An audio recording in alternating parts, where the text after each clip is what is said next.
Can I? I could hold it up. Yeah, that can be the official.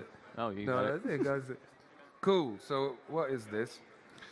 This is cool. So you know, the imps are obviously your hands in the world, and kind of they represent you as well. So Yeah. it's like the cursor. And what Kareem's doing now is he's just starting a new sculpt. Yep. And just gonna go from there. So kind of the monster's quite round, so it makes sense to start with a sphere or like ellipsoid style shape. And we have this awesome feature, which is we call soft blend. And instead of just placing down hard spheres, we can put down these soft spheres, which lets you kind of block out organic shapes quite easily. Yeah. And you could do that with any shape. So I think right now he's using a box, or maybe a... Oh no, it's still an ellipse, which is very thin. So those are all the different primitives you have, and you can grab any one of them, and then you can sort of stretch them and bend them. So the whole thing feels very much like playing with clay. So there's no polygons or vertices to mess with. You just grab the pieces and go, go, go. And again, the soft blend really helps because it kind of lets you do these complex organic shapes, but without having to think about, oh, I'm just going to blend this bit in or whatever. You just, you know, the eye stalks are a cylinder. You just grab a cylinder, soft blend it in. Same with the eyeball. You get really nice kind of interesting shapes from that. Yeah, it's looking... Wow, what's going on there? And obviously, just like you can add the clay, you can also cut the clay away. So in the same way you can do soft adds, you can also do soft subtracts. So you can use that again to make like very nuanced cutting pieces. So instead of doing, again, kind of smoothing like our packages, we really just embrace this idea that it's volume-based. And the smoothness is all done using these smoothing operations. And all you really need to learn is how to add clay and then how to take it away. So you start by learning what are my primitives, and you really just need the box and the ellipse. You don't need a lot. The cylinder is also really good. Yeah. Like you saw, I mean, Kareem's been basically just using the cylinder and the... I'm going to find some eyes to put... Yeah, and you know, you obviously don't have to sculpt the whole thing.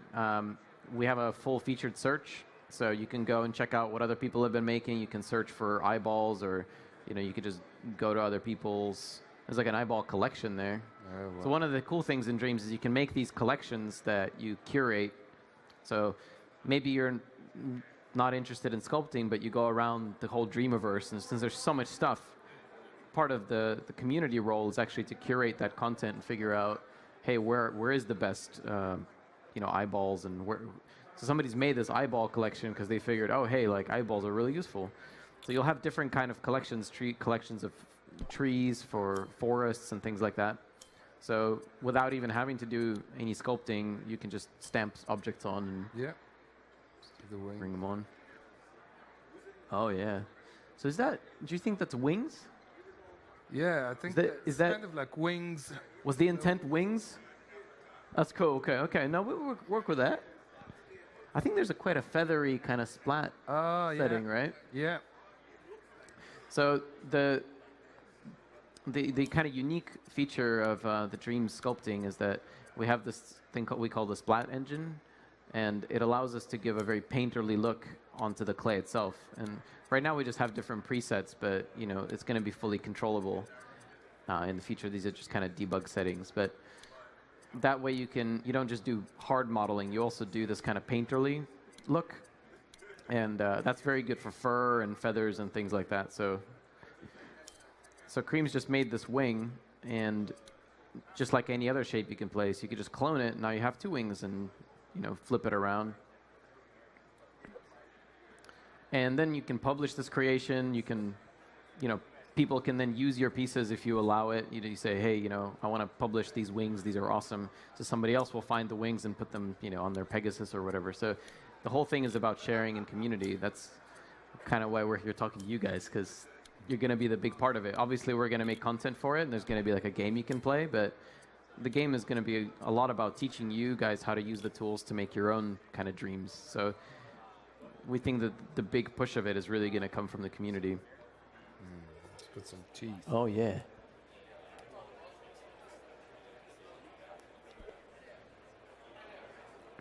Nice and jaggy. Oh, you could do the repeater. Yeah. Go for, yeah, so we have this crazy repeater tool that lets you just clone objects multiple times. So you can make a whole mouth full of teeth kind of in one go, just. There we go. Hey. Crazy monster. And that, I think that monster needs a body. Okay. So to jam a bit with you, we will give it its mechanical body. One of the coolest things about our search is that it's very people focused. So instead of looking for pieces necessarily, you can just look at different creators and what they've done, and you can just say, oh, you know, I know that John Beach does really good mix, so we'll just look at, you know, what John has done lately, and we'll just bring some assets in from him. There you go. Cool. That's it. There you go. Nice one. That was about as fast to do as the sketches. Yep. Yep. That's the whole thing was to make the tool Anton was touching on, allowing people to have the same experience that the guys had drawing these pictures, and the same kind of fun, and also making you go in different directions. The thing that happens sometimes in normal digital processes is that you get very precious.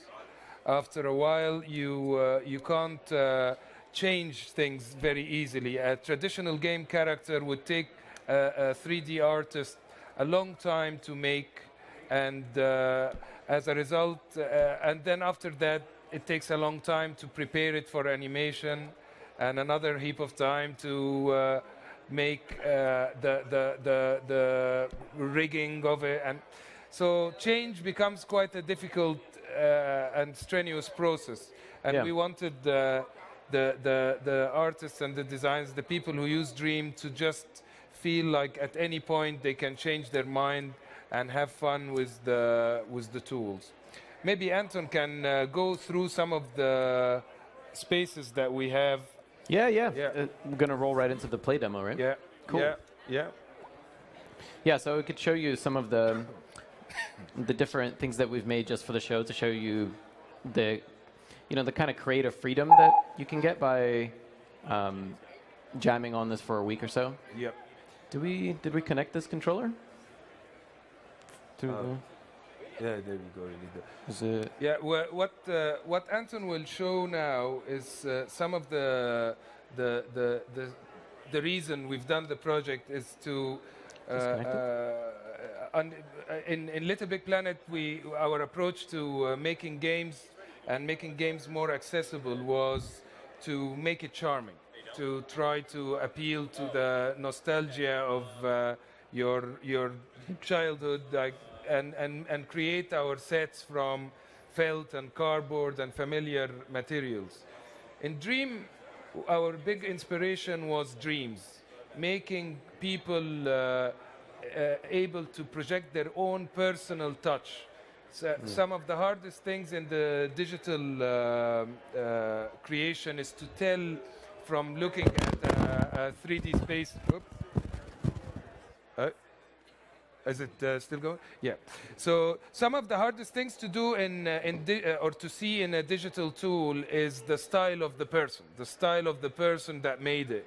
In comic books, for example, you can always have your favorite artist, or in music, you have your favorite musician just by seeing their unique style. Although they're using the same instrument, a musician could be using a guitar and still have their particular unique style. And in the digital world, in the game world, we don't really have the equivalent. We've got like styles of a studio, and you can see their particular tone of gameplay or their particular humor, but that is more their decision-making is what you're seeing, rather than the actual style. You can't look at a scene and go, this is so-and-so who did this scene. While in Dream, our big focus was to make it a bit more like concept art. This space that Anton has started with is a wood scene inspired by one of the San Francisco redwood. And John, the artist who made it in a couple of days, I think. And usually a game environment would take much longer than that, and lots of tools and texturing and the grass system and the water system and the atmospheric system. And it's just like a lot of systems just to get this space going. The time it took him to do this space is faster than a concept artist would need to paint it, just to do one shot or a couple of shots.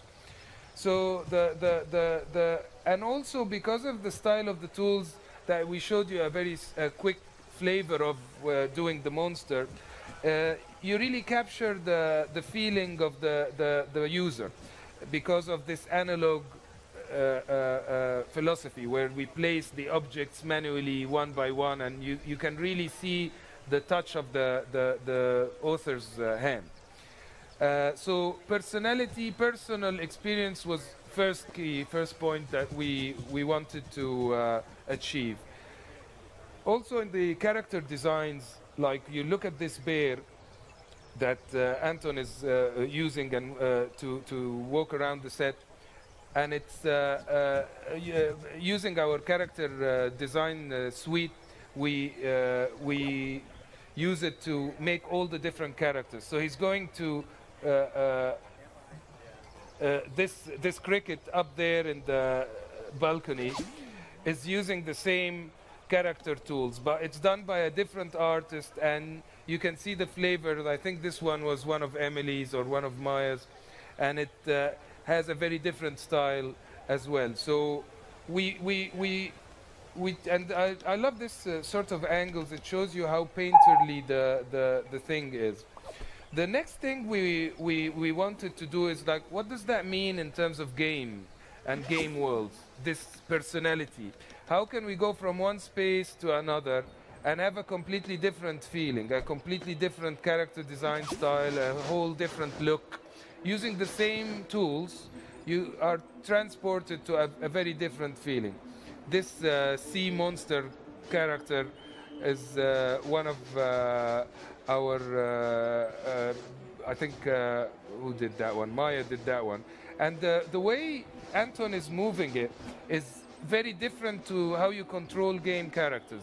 Usually in game characters you have the sticks, the buttons to jump and really run through pre-made animation. What Anton is doing here is using the DS, moving it around and creating all these movements and performances on the fly. There is not one single animation that this character has. This is all Anton's gestures.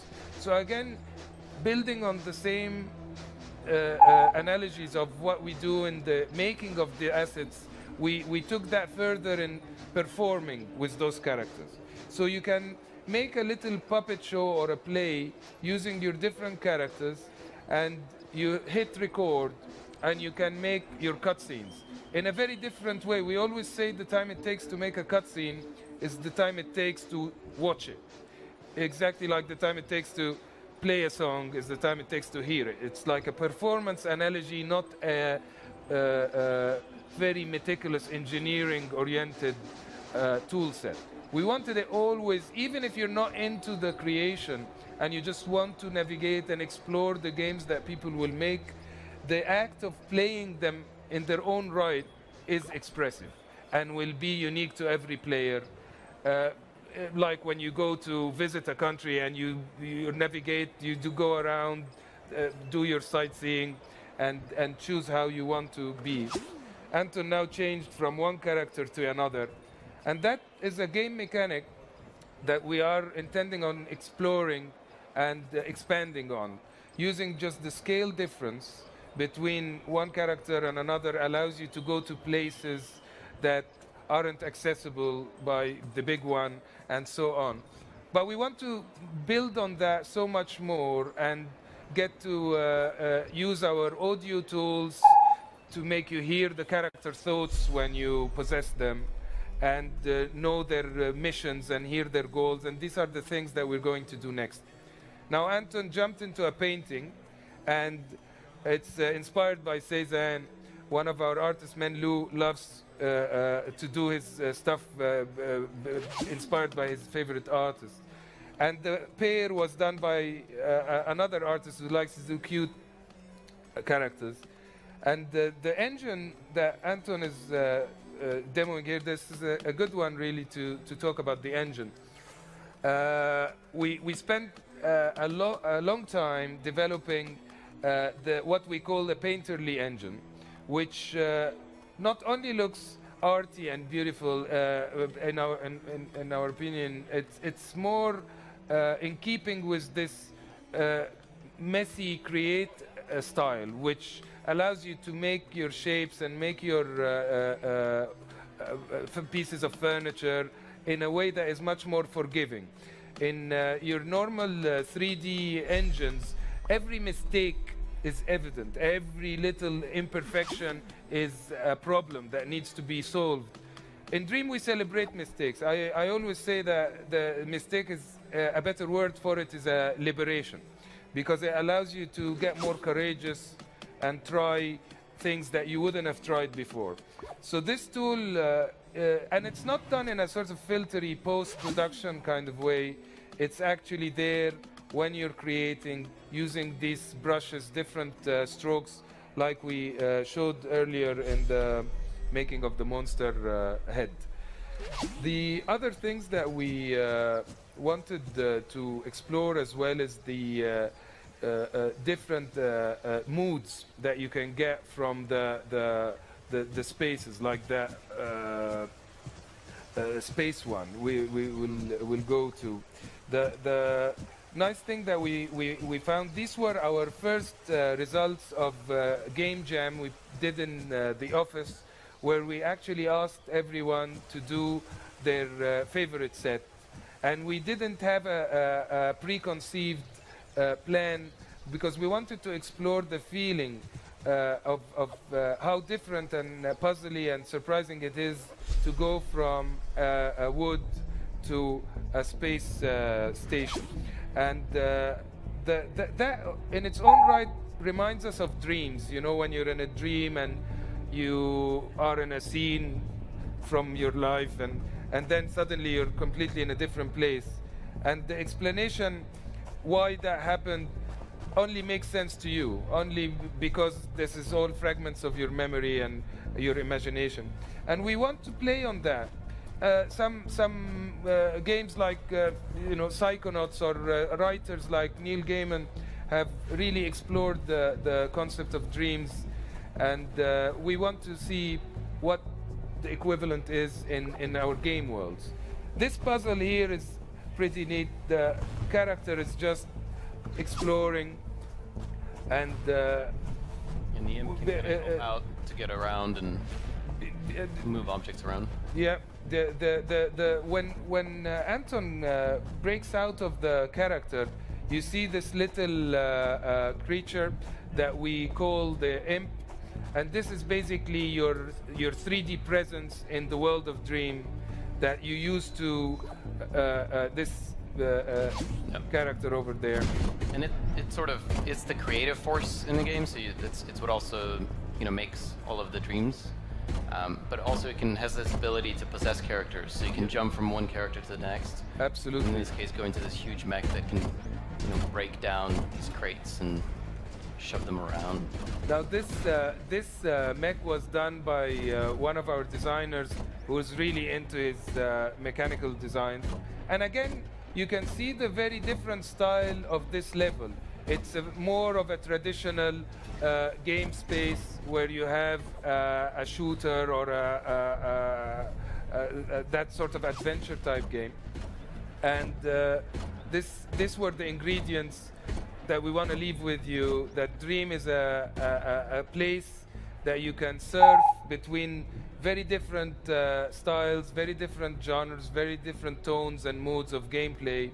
And they're all done 100% using the PlayStation controllers and the PlayStation powers.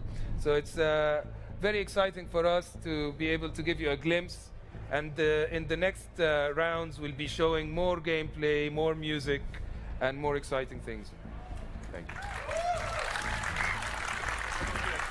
Yep. All right, everybody, join me in giving them a big hand. That was an impressive demo. Wonderful. All right, we're gonna move a little further right here. Let's just move this out a little bit. Perfect. Grab a seat.